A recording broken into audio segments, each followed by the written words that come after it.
बिस्मिल्लाहिर्रहमानिर्रहीम जज़ल्लाहु अन्ना मुहम्मद अम्मा हुआ अहलु। मैं सैफ अशरफ एक मरतबा फिर से एक नए दरगाह ब्लॉग के साथ हाजिर हूँ। इस वक्त मैं मौजूद हूँ सफ़ीपुर शरीफ में, वो सफ़ीपुर शरीफ जहाँ पर आराम फरमा रहे हैं अल्लाह रब्बुल इज़्ज़त के एक बहुत ही मुक़द्दस वली। स्क्रीन पर जो मज़ार मुबारक आप देख रहे हैं, ये जो आस्ताना मुबारक देख रहे हैं, ये आस्ताना मुबारक सज्जदी सरकार हज़रत ख्वाजा अब्दुस्समद रहमतुल्लाहि ताला अलैह, जिनको उर्फ़े आम में हज़रत मखदूम शाह सफ़ी रहमतुल्लाहि ताला अलैह कहा जाता है। आप सिलसिला सफ़विय्या के एक बहुत बड़े बुजुर्ग हैं, या यूँ कह ली कि सिलसिला सफ़विय्या के आप बानी हुए हैं। हज़रत मखदूम शाह सफ़ी रहमतुल्लाहि ताला अलैह के बारे में आता है कि आपके परदादा हज़रत अकरम सोहरवर्दी रहमतुल्लाहि ताला अलैह जब आप इस मकाम पर तशरीफ़ लाए, गालिबन एक हिंदू राजा के ज़माने में आप तशरीफ़ लाए थे, आपने उस वक्त ये पेशन गोई फरमाई थी कि मेरे ही ख़ानदान से, हमारे ही ख़ानदान से हमारा एक ऐसा चश्म चिराग पैदा होगा जिसके नाम पर इस पूरे कस्बे का नाम होगा, और वो ज़ात मुबारक हज़रत मखदूम शाह सफ़ी रहमतुल्लाहि ताला अलैह की ज़ात हुई। आप ही की नाम के मुनासिबत से इस जगह को सफ़ीपुर शरीफ कहते हैं। तो इंशाअल्लाह तबारक व तआला हम आज हज़रत मखदूम शाह सफ़ी रहमतुल्लाहि ताला अलैह के बारे में जानेंगे, तो वीडियो में इन तक ज़रूर बने रहें। सफ़ीपुर शरीफ जो कि ज़िला उन्नाव का एक कदीम तरीन कस्बा है, जो उन्नाव से तकरीबन 27 किलोमीटर मगरिब की जानिब वाक़ई है। उत्तर प्रदेश के दारुल हुकूमत लखनऊ से तकरीबन जुनूब की तरफ 64 किलोमीटर की दूरी पर यह जगह वाक़ई है। इस कस्बे का पूरा नाम साईंपुर हुआ करता था। 18वीं सदी हिजरी में एक दरवेश कामिल हज़रत मौलाना शेख अकरम उस्मानी सोहरवर्दी क़ुद्दस सिर्रहुल अज़ीज़ यहाँ तशरीफ़ लाए, जिनकी काविशों से इस खित्ते में शमे तौहीद रोशन हुई। आपकी तीसरी पुश्त में मखदूम शाह सफ़ी क़ुद्दस सिर्रहुल अज़ीज़ की विलादत होती है, जिनके नामे नामी से मौसूम हो ये कस्बा साईंपुर से सफ़ीपुर शरीफ हो गया। मखदूम साहब की विलादत 9वीं सदी के आखिरी रुबा तकरीबन 880 हिजरी में हुई। आपके ख़ानदानी पस मंज़र के बारे में अगर बात करें तो आपका नामे नामी अब्दुस्समद और उर्फियत सफ़ी है।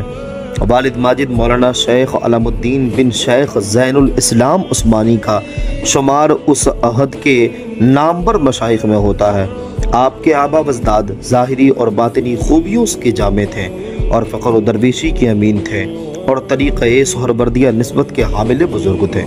मौलाना शेख अलामुद्दीन को अपने वालिद बुजुर्गवार हज़रत शेख ज़ैनुल इस्लाम क़ुद्दस सिर्रहुल अज़ीज़ से इजाज़त और खिलाफत थी, जिनको अपने वालिद माजिद हज़रत मौलाना शेख अकरम सोहरवर्दी क़ुद्दस सिर्रहुल अज़ीज़ से इजाज़त और खिलाफत थी, और उन्हें ये नेमत रूहानी अपने वालिद मौलाना शेख अली क़ुद्दस सिर्रहुल अज़ीज़ से हासिल हुई। नसब की अगर बात करें तो आपका सिलसिला नसब खलीफा सोम अमीरुल मोमिनीन सय्यदना उस्मान बिन अफ़्फ़ान रज़ियल्लाहु तआला अन्हु से जाकर मिलता है। तालीम और तरबियत का मामला कुछ यूँ रहा कि इब्तिदाई तालीम वालिद माजिद मौलाना शेख अलामुद्दीन क़ुद्दस सिर्रहुल अज़ीज़ के साए में आपने सफ़ीपुर में ही हासिल की। 12 से 13 साल की उम्र में खैराबाद आप तशरीफ़ ले गए हैं और वारिसुल अंबिया वल मुरसलीन मखदूम शेख सादुद्दीन खैराबादी क़ुद्दस सिर्रहुल अज़ीज़ के मदरसे में हाजिर हुए और हुसूल तालीम में आप मसरूफ़ हो गए। एक दिन कुतुब आलम हज़रत शेख मखदूम शेख सादुद्दीन खैराबादी रहमतुल्लाहि ताला अलैह की नज़र आप पर पड़ी तो आपको बुलाया और आपसे आपका नाम पूछा। आपने अपना नाम अब्दुस्समद बताया और फिर आपने पूछा कि कहाँ के रहने वाले हो, तो आपने बताया कि मैं साईंपुर से आया हूँ। हज़रत कुतुबुल आलम ने आपके वालिद माजिद मौलाना अलामुद्दीन से बहुत अच्छे तरीके से वाकिफ़ थे। फरमाया कि अब से तुम हमारे पास पढ़ा करोगे और किसी और के पास मत पढ़ना, हम खुद तुम्हें तालीम देंगे। और उस दिन से आप हज़रत मखदूम की खिदमत में हाजिर रहने लगे और उनसे तालीम हासिल करने लगे। कुछ रोज़ के बाद हज़रत मखदूम ने यह फरमाया कि तुम बावर्ची खाने में खाना मत खाया करो, तुम हमारे साथ खाना खाया करो। हज़रत कुतुबुल आलम रोज़ा रखा करते थे और अक्सर वो फाका कशी करते और दूसरे तीसरे रोज़ आप खाना तनावुल फरमाया करते थे। और ऐसा ही हुआ कि हज़रत मखदूम शाह सफ़ी क़ुद्दस सिर्रहुल अज़ीज़ आपके साथ खाना खाने लगे और भूखे प्यास की सख्ती बर्दाश्त करने लगे। इस तरह आपने अपने उस्ताज़ गिरामी और पीर मुर्शिद की खिदमत और इताअत में किसी तरह की कोई भी कमी नहीं छोड़ी। बैअत व इजाज़त की अगर बात करें तो आपने हज़रत कुतुबुल आलम हज़रत मखदूम शेख सादुद्दीन खैराबादी के दस्ते मुबारक पर बैत की और आप ही से 912 हिजरी में खिलक़े खिलाफत आपने हासिल की। साहिब सब्र शनाबुल शरीफ ये लिखते हैं कि जब हज़रत मखदूम शेख सादुद्दीन खैराबादी ने हज़रत मखदूम शाह सफ़ी क़ुद्दस सिर्रुल अज़ीज़ को चिल्ले में बैठाया तो तीसरे दिन ही आप फ़तह बाब हो गए और तमाम उलूमियात और तमाम सलफ़ियात और तमाम उलूयात आप पर मुनकशिफ हो गए और आप कामिलीन के दर्जे पर पहुँच गए। जब हज़रत मखदूम शेख सादुद्दीन खैराबादी रहमतुल्लाहि तआला अलैहि ने आपको जामाए खिलाफत से नवाजा, आप तमाम मासबक खुलाफा पर सबकत ले गए और मकाम वस्साबिकून अस्साबिकून उलाइकल मुक़र्रबून पर फाइज हो गए। आपकी मकबूलियत की अगर बात करें तो आप अपने पीरो मुर्शिद की बारगाह में बहुत मकबूल थे। बारगाह शेख में आपकी मकबूलियत और महबूबियत के बहुत से वाक़यात किताबों में दर्ज हैं। बड़े साहिब जलाल थे और जिस पर नज़र पड़ती वो देर तक बेखुद रहा करता था। इताअत मुर्शिद का एक मामला कि एक वाक़ये में आता है कि एक मरतबा हज़रत मखदूम शेख सादुद्दीन खैराबादी रहमतुल्लाहि तआला अलैहि ने आधी रात को आपसे ये फरमाया कि मुझे इस वक्त मूली खाने का मन कर रहा है, क्या अभी मूली मिल सकता है? आपने उस वक्त ये नहीं कहा कि आधी रात का वक्त है, मूली की फसल भी नहीं है, बल्कि फ़ौरन आप दौड़ते हुए बाहर गए और जाकर तलाश करते हुए सारे बाज़ारों को देखा। आप आधी रात को खैराबाद की एक गली में घूमते रहें और एक मोहल्ले से दूसरे मोहल्ले में जाते रहे, मगर कोई दरवाज़ा नहीं खोलता। आखिरकार आप थक कर बैठ गए और रोने लगे। जब रोने लगे तो आपके रोने की आवाज़ एक शख्स ने सुनी। उस शख्स ने अपनी आँख खोली और घर के बाहर आता। पहले उसने अपनी बीवी से कहा कि कोई दर्दमंद है, शायद वो रो रहा है, चलो हमें चलकर खबर लेनी चाहिए। वो शख्स घर से बाहर निकला और पूछा कि तुम कौन हो, क्यों रो रहे हो? आपने बताया कि मुझको मूली चाहिए। उसने कहा कि मूली का फसल तो इस बार नहीं है, अभी मूली का फसल तो नहीं है। इस गुफ्तगू में 2-3 लोग और भी जमा हो गए और एक औरत ने यह कहा कि मैंने फलां के घर में मूली लगी हुई देखी है। सब मिलकर उस शख्स के दरवाजे पर गए और उस घर वाले को बेदार किया। बेदार करने के बाद सारा माजरा बताया। आखिरकार वो घर वाले अंदर से 2 मूली लेकर आते, धोने के बाद उसे साफ करके आपको ला कर दे दिया। आप अपने पीरो मुर्शिद हज़रत मखदूम शेख सादुद्दीन खैराबादी की खिदमत में लाकर ये हाजिर हुए। हज़रत मखदूम शेख सादुद्दीन खैराबादी ने आपसे फरमाया कि तुमसे हर दुश्वार काम, हर मुश्किल मुहिम इंशाअल्लाह आसान हो जाएगी। आप अपने पीरो मुर्शिद की तरह आप भी मुजर्रद यानी गैर शादीशुदा रहें। इस हवाले से साहिब ऐनुल विलायत एक हिकायत नकल करते हैं कि एक रोज़ आप क़ज़ाए हाजत से फारिग होकर कमरबंद बांध रहे थे कि उसी दौरान हज़रत मखदूम शेख सादुद्दीन खैराबादी ने आपको आवाज़ दी। आपने जवाब दिया कि पीरो मुर्शिद ने दरियाफ्त किया कि क्या कर रहे हो? आपने अर्ज़ किया कि मैं कमरबंद बांध रहा हूँ। फरमाया कि मजबूती से बांध लो। आपने जवाब दिया कि इंशाअल्लाह क़यामत तक नहीं खुलेगा। चुनांचा उम्र भर आप मुजर्रद रहें, आपने शादी नहीं की।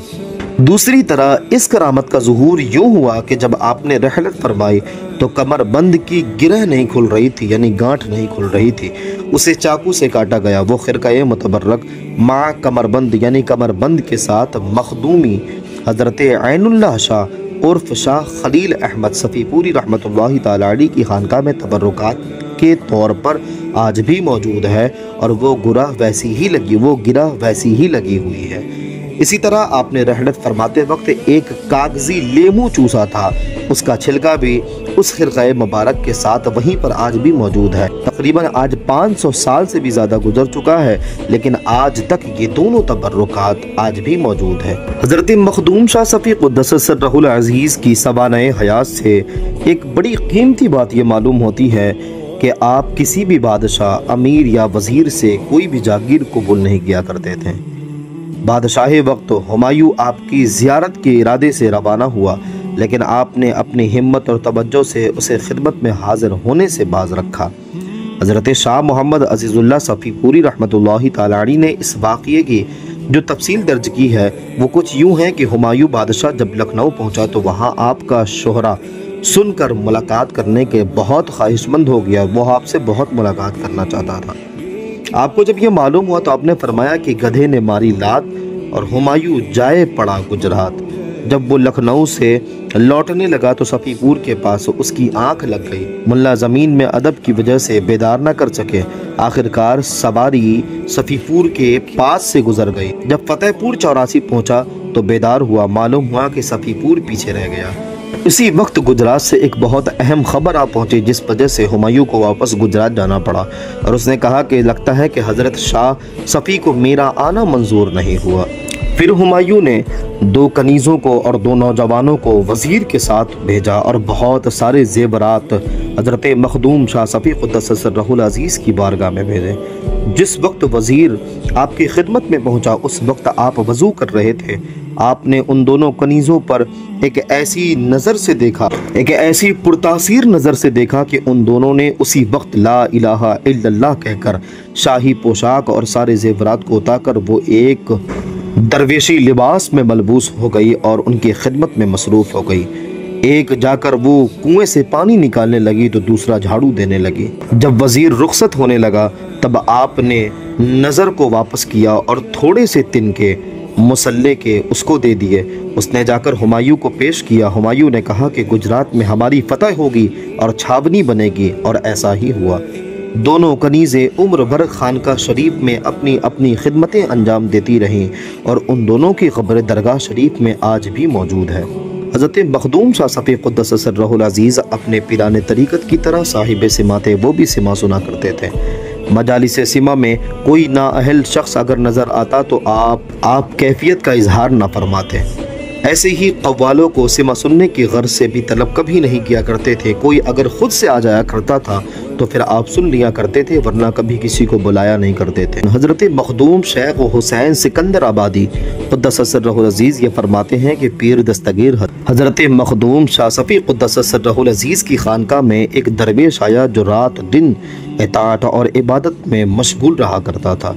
कभी वो ज़िक्र व फ़िक्र में लगा रहता तो कभी वो रात भर कुरान करीम की तिलावत में रहा करता। एक लम्हा भी खुद को बेकार न रखता था और एक लम्हा भी वो ज़मीन पर न लेटता था ताकि वो अपने जिस्म को आराम दे सके। एक रोज़ मैंने पीर मुर्शिद की बारगाह में उस शख्स की बड़ी तारीफ़ की और कहा कि वो बहुत बड़ा मुतअब्बिद है और रात भर इबादत गुजारी करता है, वो रात भर अल्लाह का जिक्र करता रहता है। तो आपने फरमाया कि लैसा बिशै, इनकी कोई चीज़ नहीं है, कोई बड़ी बात नहीं है।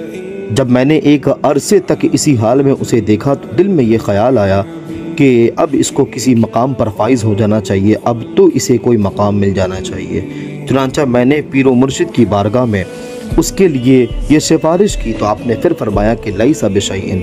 मैं उसके अहवाल की तफ्तीश में लग गया कि आखिर क्या बात है कि ये बंदा एक लंबे तवील अरसे से अल्लाह की इबादत करता है, एक पल भी खुद को आराम नहीं देता है, उसके बाद भी शेख ये कहते हैं कि इसने अब तक कुछ हासिल नहीं किया, कोई मकाम नहीं मिला।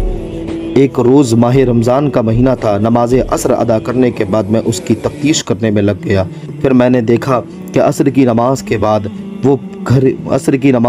वो हुजरे के पीछे जाता है और पीछे जाने के बाद अपने कमीज़ के अंदर से एक अफीम का टुकड़ा निकालता है और उसे घोट जाता है। मैंने जब उसके मामले को देखा तो अब जाकर समझा कि शेख ने क्यों कहा कि लैसा बिशै, यानी इसने कुछ नहीं किया, इससे कुछ नहीं हो सका। इसकी वजह ये थी कि ये अब तक लोगों के सामने ज़ाहिरी तौर पर इबादत करके दिखाता था, मगर ये पीठ पीछे सबको धोखेबाजी दिया करता था। यही वजह है कि शेख इसके छुपे हुए अहवाल से भी वाकिफ़ थे और बार बार मुझसे ये कहते थे कि लैसा बिशै, यानी कोई चीज़ हासिल नहीं की। हज़रत शेख मखदूम शाह सफ़ी क़ुद्दस सिर्रहुल अज़ीज़ अपने वक्त के एक बहुत बड़े बुज़ुर्ग हुए और बाकमाल बुज़ुर्ग हुए।